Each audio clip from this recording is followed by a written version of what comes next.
Welcome to the Brass and Woodwind Shop. This is the last video in the Saxophone Repad series. Last week I put all the keys on the saxophone and leveled the pads, and this week I just need to adjust it and regulate it, and it should be ready to go. Take the leak light again. This leak light is very useful with saxophones. I use that all the time. And I'm going to check all the independent keys, the ones that work by themselves, and just make sure that they are still seated and leveled. Sometimes when you seat them it can throw things off a little bit. Usually not, but it can do that. So I'm checking those out.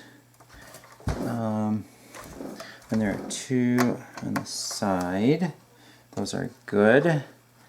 The side F sharp, that one is good too. And then the ones on the bow.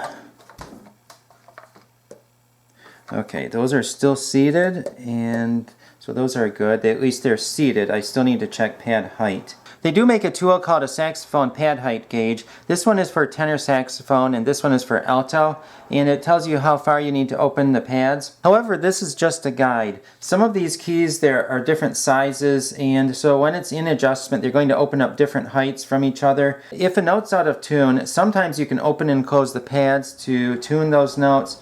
So this is just a basic guide to get you started, but after you've done this for a while, you do not need one of these. You just know how far the pads need to open. This key needs to open a little farther, so I'm going to sand that one down a little bit. Okay, that's good. This one probably opens up a little too far, so I'm going to take the key off and put a thicker cork on there. I checked the pad height on all of the independent keys, and I had to change a few, so that is done now. Now I'm going to do the right and left hand keys. That is this group of 9 keys right in a line, except for the G key. The G key is part of the octave key and not part of the right and left hand keys.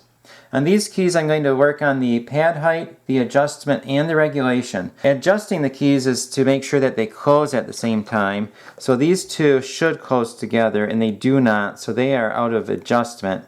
Regulation is to make sure that they start to close at the same time. See how that one starts to close before that one? So these should start to close at the same time, and they don't. So these are both out of regulation and adjustment.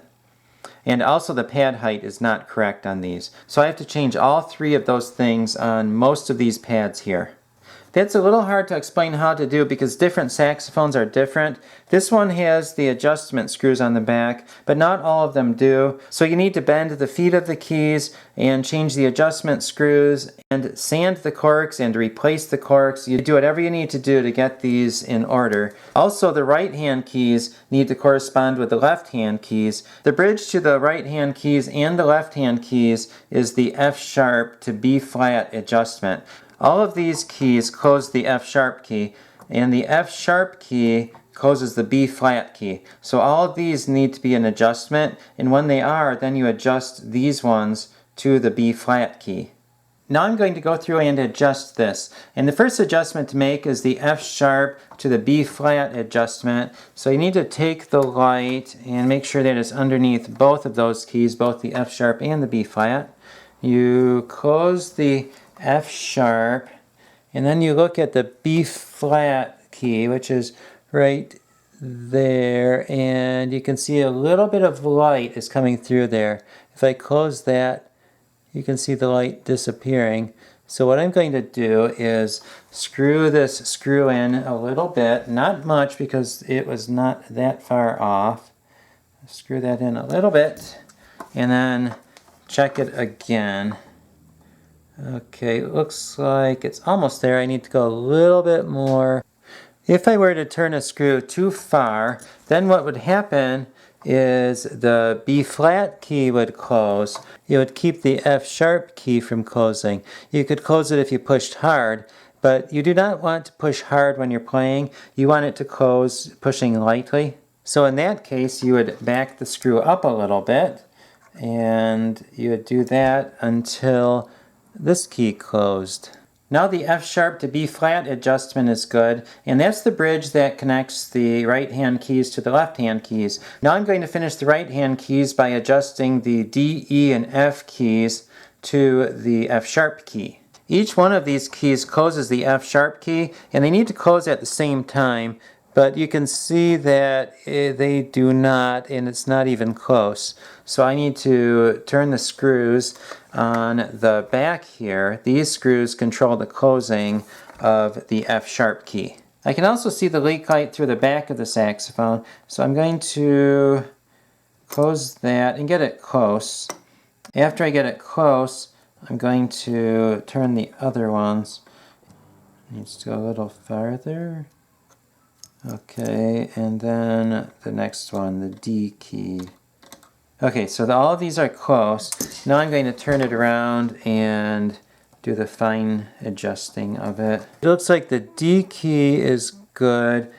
I need to loosen the adjustment screws on the E and the F keys though. I went a little too far on those. So I will loosen those up just a little bit and see what I have now. These ones look close. They're almost there. Just a little bit more. I need to tighten that one a little and loosen that one a little. So the right hand keys are now in adjustment. They're not in regulation though. They close at the same time, but they don't start to close at the same time. You can see how the F key starts to close and then it closes the F sharp key. And those need to start to close at the same time. So I know that the cork on the back of one of these keys or both of them is too thick. So I'm going to turn the saxophone over and take the sandpaper and see which one it is. Looks like they're both too thick. So I'm going to sand them down a little bit. And what I'm doing here is I am causing the F sharp key to open up to meet the F key. I can keep opening these keys until they get to the right pad height. Once one of these keys hits the right pad height, I'm going to stop opening them up and then I will start closing it up more if I need to. So the height of the pad looks good on these three keys. So what I'm going to do is I'm going to close up the D key a little bit. If I turn the adjustment screw on the D key to close up that key, what it's going to do is it's going to close the key up a little bit so it meets it, but then it's also going to take the D key out of adjustment. So when I close it, it's not going to close all the way. So what I'm going to do to correct that is I'm going to push down with my thumb on the top of the key. I'm going to push down with my other thumb on the foot of the key. Bend that down a little bit until it is in adjustment.